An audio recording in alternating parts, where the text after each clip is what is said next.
the vertebrae out of your back just to fit inside of someone's ceiling. You have to stand up full and proud, stand up erect. You know what I mean? Has discovered this, that, and the other. They said Terrence Howard, a very dangerous mind. So I don't care what happens. I'm here to bring the truth at whatever cost that comes with it. We were sitting in the service and I leaned up toward him and I said, I've just been touched to give $1 million. Well, money has always been an issue in the industry. It appears that Terrence Howard has reached a breaking point, expressing grievances about his experiences within the industry.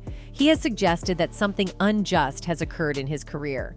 Terrence Howard is undoubtedly familiar to both movie and TV audiences. With an extensive list of screen credits documented on IMDb, Howard's career received a significant boost when he landed the role of Jackie Jackson in the 1992 made-for-TV movie The Jacksons, an American dream depicting the story of the Jackson Five. Following this breakout performance, he starred alongside Martin Lawrence in the 2000 film Big Mama's House, which further elevated his profile in the industry. Howard's talent led to notable projects, including his role in the ensemble drama Crash, which won the Best Picture Oscar at the 2006 Academy Awards. And the Oscar goes to Crash. In the following years, Howard secured the lead role in the rap drama Hustle and Flow, a performance that earned him an Academy Award nomination for Best Actor. His diverse portfolio also included notable projects such as Iron Man, Disney's The Princess and the Frog, the lead role in the short-lived spin-off Law and Order, LA, and a significant part in director Lee Daniels' The Butler.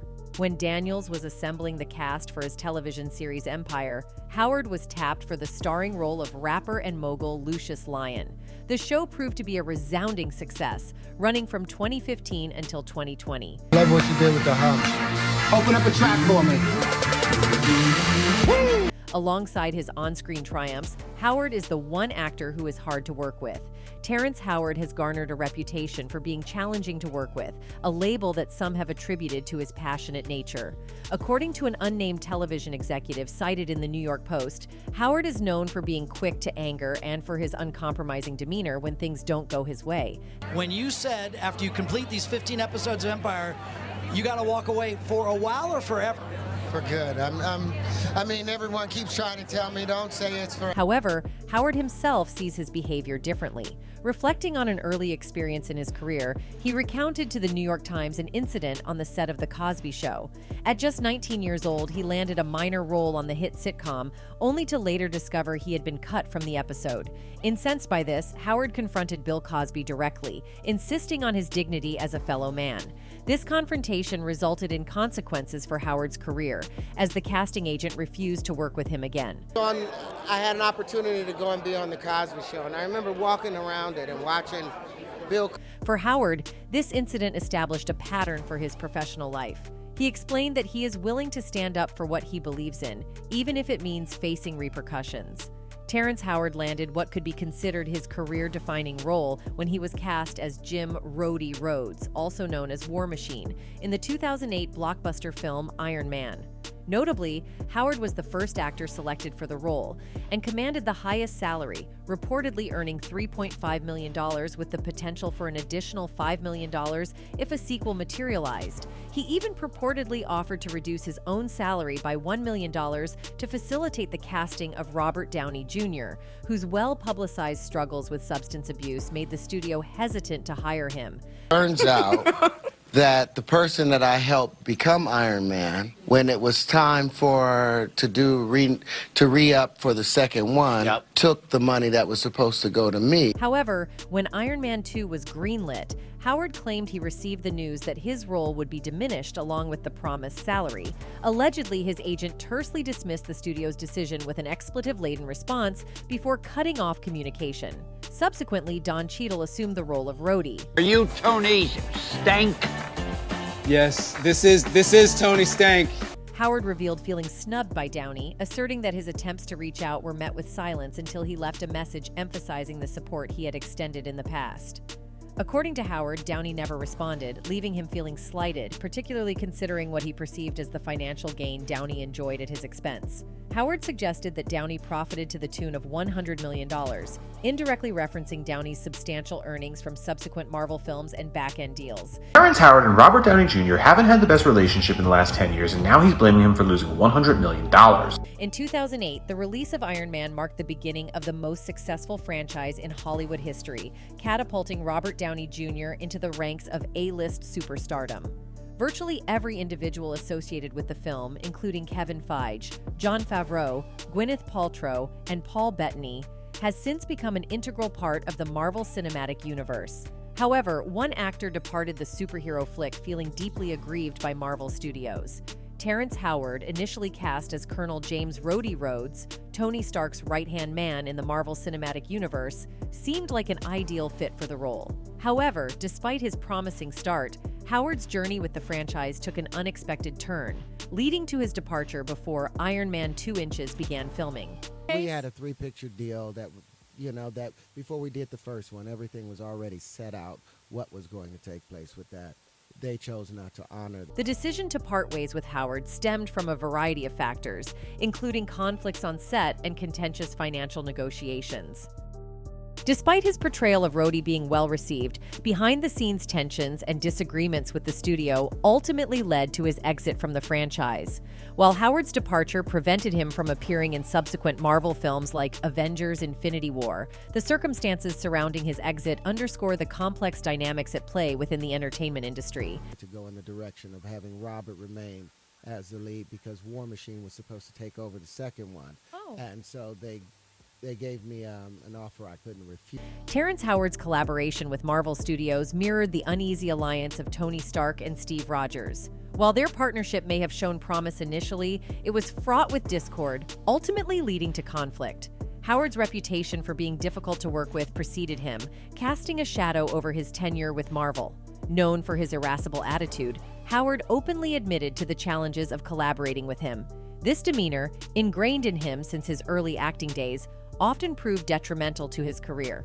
During his role in The Best Man, Howard's insistence on delivering lines in his preferred serious tone clashed with the production's vision for the scene. Damn, what y'all say? Ain't nothing natural about no man. These incidents underscored Howard's propensity for friction in collaborative settings, setting the stage for his tumultuous relationship with Marvel Studios. According to reports from the New York Post and industry insiders, Terrence Howard's reputation as a hothead and his need for control over every aspect of his work have been well documented. These traits, combined with a history of accusations, created a challenging dynamic for any collaborative effort. Marvel Studios, known for its own assertiveness and occasional clashes with talent over creative differences, has seen its fair share of high-profile departures, including Edward Norton, Edgar Wright, and Patty Jenkins. I got more worried about it. I was very interested because I loved it. I'm not like... In the mid-2000s, Terrence Howard's star was on the rise, bolstered by acclaimed performances in films like Hustle and Flow and Crash.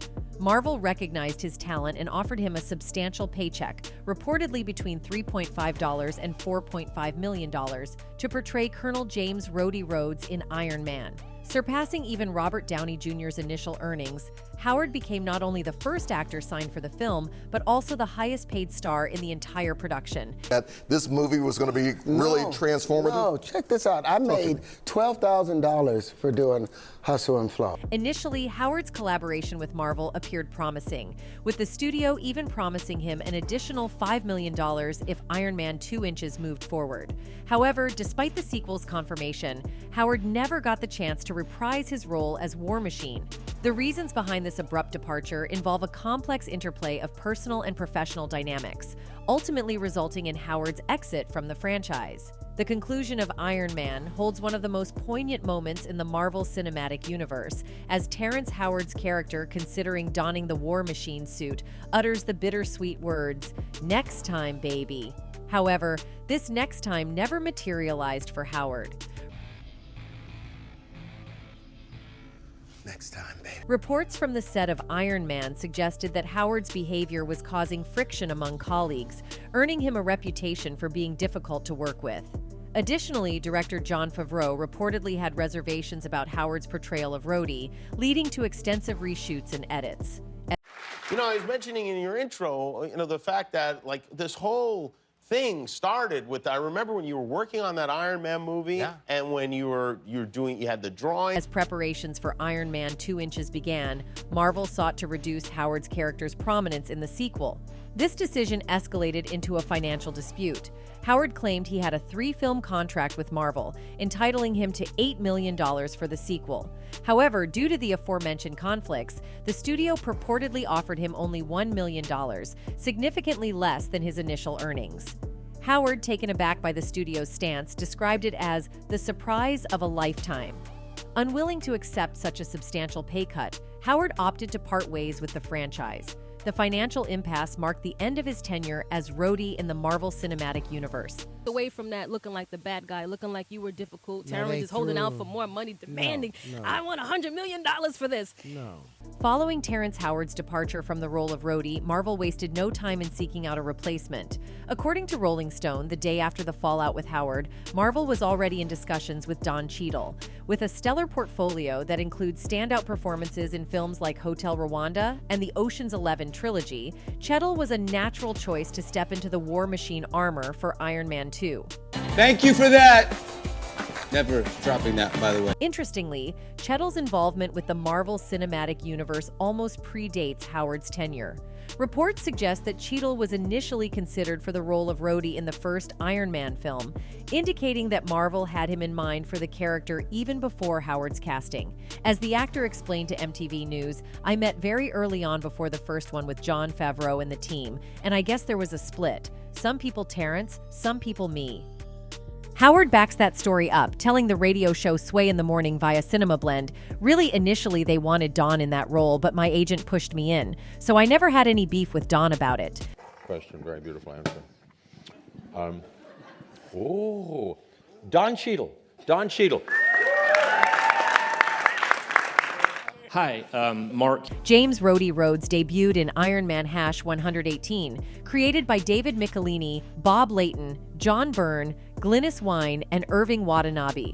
From his inception, Rhodey became an integral part of Tony Stark's narrative, evolving into a hero in his own right and eventually donning the War Machine armor. Where it comes to Rhodey, I'm glad that this is something that's carried through and that is, wasn't just dropped. It's a line that is actually goes through both of the films. However, when Terrence Howard assumed the role of Rhodey in the first Iron Man film, reports surfaced of a rift between him and Robert Downey Jr., allegedly stemming from pay disputes. Entertainment Weekly detailed Howard's purported difficulties on set and director Jon Favreau's dissatisfaction with his performance, prompting reshoots. Adding to the complexity, Howard was reportedly the highest-paid actor in the film, an uncommon situation for a supporting character. Ultimately, Don Cheadle took over the role of Rhodey in Iron Man 2 Inches and subsequent Marvel Cinematic Universe installments, marking the end of Howard's tenure as the character. According to Howard, a pay dispute over the Iron Man sequel combined with a lack of support from Downey Jr. led to his dismissal from the role and the Marvel Cinematic Universe. And guess who got the millions I was supposed to get? Howard said in a 2015 Rolling Stone interview. Downey Jr. got the whole franchise, so I've actually given him $100 million, which ends up being a $100 million loss for me from me trying to look after somebody. When questioned about rumors linking his departure from Iron Man 2 Inches to pay disputes involving Robert Downey Jr. and future sequels, Terrence Howard addressed the issue on Bravo's Watch What Happens Live. Howard asserted that the deals were pre-negotiated, but he was offered considerably less to reprise his role as James Rhodes, reportedly around $1 million. Additionally, Howard claimed that Downey Jr. did not respond to his attempts to seek assistance regarding the matter. We did a 3-picture deal, so that means that you did the deal ahead of time, a certain amount for the first one, a certain amount for the second one, a certain amount for the third. Howard told Bravo via Today. They came to me with the second and said, look, we will pay you 1/8 of what we contractually had for you because we think the second one will be successful with or without you. And I called my friend that I helped get the first job, and he didn't call me back for 3 months. Howard has reportedly suggested that if any person who tried to open up about this for compensation, he or she has to bend over to the exec. Behind Hollywood's glittering facade lies a realm of untold stories, shrouded in mystery and darkness. Throughout its history, the entertainment industry has been plagued by unresolved scandals and sinister secrets that remain hidden. From the days when artists were extorted by notorious criminal syndicates to the era when taboo behaviors led to a decline in mental health, Hollywood's underbelly is filled with enigmatic tales. Yet, these stories largely remain concealed from the public, as those who dared to expose the industry's dark side often met tragic fates. To take that clear path, they kind of want to, they want it funky. They want to kind of thrive off. Smart Guy shared a similar experience working in Hollywood, revealing that artists were invited to parties where they were coerced into performing obscene activities to secure deals with record labels. These actions were recorded, ensuring that if the artists ever tried to back out in the future, the recordings could be used against them. Nobody never played. But what happens is there should be no but after that last point. You put, and then you move on to the next sentence. Smart Guy shared a similar experience working in Hollywood, revealing that artists were invited to parties where they were coerced into performing obscene activities to secure deals with record labels. According to him, these artists were possibly forced to sell their souls for money and fame. They were not only pressured into unusual acts, but also forcibly drugged. Furthermore, they were made to work late into the night to test their stamina and finalize their deals. Drug you, so you be in a studio session late at night, and they'll see if you a meatball, yo bro, here, hit this blunt. According to Smart Guy, they record those absurd activities just to blackmail artists in the future. If the artist got famous and had the position, they would have the recording, and they could use it to trap them in a contract. And not only smaller artists are involved in such activities, but Smart Guy also has seen famous artists from the industry who went there just to get their contracts signed. Moreover, Cat Williams is an American famous comedian who has been working in the industry for a very long time now. Jamie Foxx, Howard Stern, and Dave Chappelle are just some of the names he has worked with. But when he was working with Jamie Foxx, he noticed something very weird. Gay in Hollywood, expected. They be having mansion parties, and the mansion party, the whole mansion is a party, and then it's a separate party in the little room. When he started working with Hollywood, he was invited to many parties. Cat did not know that these parties would have dark secrets. When he attended one party, he found out that something else was done there. You be looking at all the goddamn rooms, and you look in the wrong room. In these rooms, he even saw Jamie Foxx there, who was doing some inappropriate actions in front of his eyes. I'm saying because I can tell you the name of the dude he fucked. His name is Marcus Anthony. He's the only dude signed to Jamie Foxx's label. Check it out. But after this, comedian Faison Love made a very bold claim about Cat Williams, saying the eccentric comedian is acting out to mask the fact that he is a gay man. During a sit-down interview with Tom Joyner, the Real Husbands of Hollywood star said he feels like Cat is not living his truth. "I actually feel sorry for him sometimes," he said.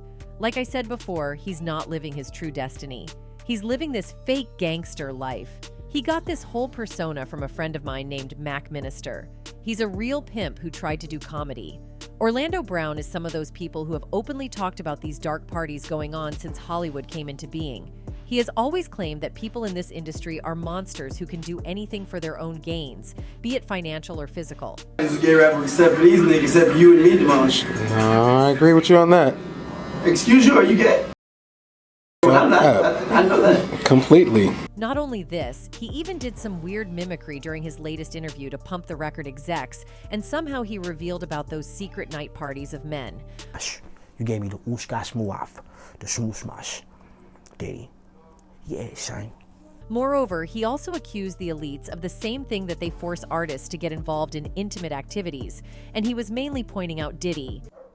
You know what I'm saying? We looking for some, we trying to baby. You know what I'm saying? We trying to do some real. And we all know Diddy has been hosting and organizing all these parties just to make his ties make a more strong position in the industry. Jamie Foxx's viral conspiracy was the one which made the public believe that Diddy is a real giant of this industry, and he had shown great courage recently and risen to the forefront of the celebrity news cycle by revealing P. Diddy's notorious Hollywood bashes. At the Beverly Hills Hotel, I'm filming this, and it's a pool party that is ridiculous. ridiculous money. And after this, internet users were outraged, and after Jamie ended up in the hospital, suspicions quickly turned to Diddy as the possible perpetrator. However, no evidence supports the claim that Jamie's substance misuse was triggered by Diddy's wild parties. And that's where allegedly Tyler Perry is also found to do the same things. So Diddy has been named in the alleged gay rituals, and guess what? It turned out that Tyler is one of the alleged handlers of Diddy. The entertainment industry, famous for its glitz and glam, is facing a slew of controversies, and Tyler Perry is the latest to be caught in the crossfire. In a major disclosure, Terry Crews has revealed the name of the Hollywood executive he claims groped him at an industry event back in February 2016. The accused is Adam Bennett, a well-known figure heading the motion picture department at a major talent agency based in Beverly Hills. He's connected to probably everyone I know in the business, Crews revealed on Good Morning America. I did not know this man. I never had a conversation with him, ever. Terry Crews, once an NFL player and now recognized for his role as a police sergeant on Brooklyn Nine-Nine, first spoke out about the alleged A on Twitter in the last year's mid-October, following the release of a damning New York Times article detailing decades of SH allegations against Harvey Weinstein. And people say, wow, man, you should just laugh it off. You should just forget it. You know, no, I'm not going to forget. Following the onslaught of allegations, a shocking number of influential personalities from Hollywood, the media, and politics, both men and women, have been accused of SH or A shedding light on the issue. Terry Crews made an appearance on Good Morning America to publicly name the executive involved as Adam Bennett, a top-ranking figure at William Morris Endeavor, which Crews emphasized as one of the biggest agencies in the world, period. Bennett's roster of clients includes well-known actors like Emma Stone, Eddie Murphy, and Adam Sandler. Moreover, two of his clients, Dustin Hoffman and Brett Ratner, had also faced allegations of misconduct earlier in the same month, highlighting the pervasive nature of the problem within the industry. By Adam Bennett, who was the head of the motion picture department at William Morris Endeavor. Crews attended a crowded party last year with his wife, Rebecca King Crews, where he recounted that Bennett started staring at him and engaging in overtly S gestures with his tongue, as revealed in his interview on Good Morning America. And he's still licking his tongue out and all this stuff, and I go, dude, what are you doing? What are you doing? And then he comes back again, and he just won't stop, Crews said. Crews recounted that he forcefully pushed Bennett away, causing Bennett to bump into other partygoers. Rather than showing remorse, Bennett began laughing and giggling, leaving Crews feeling profoundly emasculated and objectified. The incident haunts Crews, who questions its reality every morning. Dave Chappelle has been vocal about the darker aspects of the film industry, particularly emphasizing the manipulation and mistreatment he experienced from powerful figures within it. According to Chappelle, comedians often subject themselves to public humiliation in pursuit of fame and fortune. Adding to this, there's a long-standing notion that Black entertainers are often pressured to cross-dress as women to gain acceptance in Hollywood. This troubling pattern highlights how Black comedians frequently find themselves playing exaggerated and disrespectful portrayals of Black women, perpetuating negative stereotypes. This trend is deeply concerning, contributing to the already complex issues within the industry. Talking about a very, very powerful man who has access to studio heads. What they do affects every part of the business, from producers, writers. Tyler Perry has undoubtedly left a lasting mark on the entertainment industry, elevating from the Atlanta theater scene to achieving box office success with his Medea series. However, Perry's journey hasn't been devoid of controversy. Rumors have circulated suggesting that Perry's ego may have led to conflicts, even with influential figures like Oprah. In the fiercely competitive world of Hollywood, navigating through challenges often involves encountering questionable tactics, and it appears Tyler Perry is no stranger to this reality. Noise, man, it was crazy because there were no Black people on television. Before diversity became a thing, Tyler Perry was the only one out there for a long time. Renowned filmmaker Spike Lee is one of the notable voices that have criticized Tyler Perry for incorporating stereotypical characters in his work. Lee, known for his outspoken stance on social and cultural issues, has openly addressed this concern regarding Perry's creative choices. A lot of stuff that's on today is coonery and buffoonery. and I know it's making a lot of money. Admiration for Dave Chappelle's bravery and courage remains strong among his fans, who applaud him for fearlessly exposing the industry's pretenses and arrogance through his comedy. Hollywood insiders consistently praise Chappelle for his insightful commentary on social and cultural issues. Spike Lee has gone further to suggest that the proliferation of stereotypical movies has contributed to individuals like Tyler Perry breaking records. In Lee's view, the industry could reach greater heights of excellence by steering clear of biased and nonsensical films that depict one-dimensional characters. He advocates for a more nuanced and diverse representation in cinema, challenging the industry to move beyond simplistic portrayals that perpetuate stereotypes.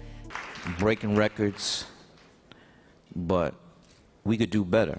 Tyler Perry's approach to casting and character representation has undeniably sparked attention from viewers, prompting discussions about his business strategy. Some critics argue that Perry often casts dark-skinned actors in antagonistic roles while portraying white-skinned individuals as heroes in his movies and shows. This perception has led to debates and discussions among his audience.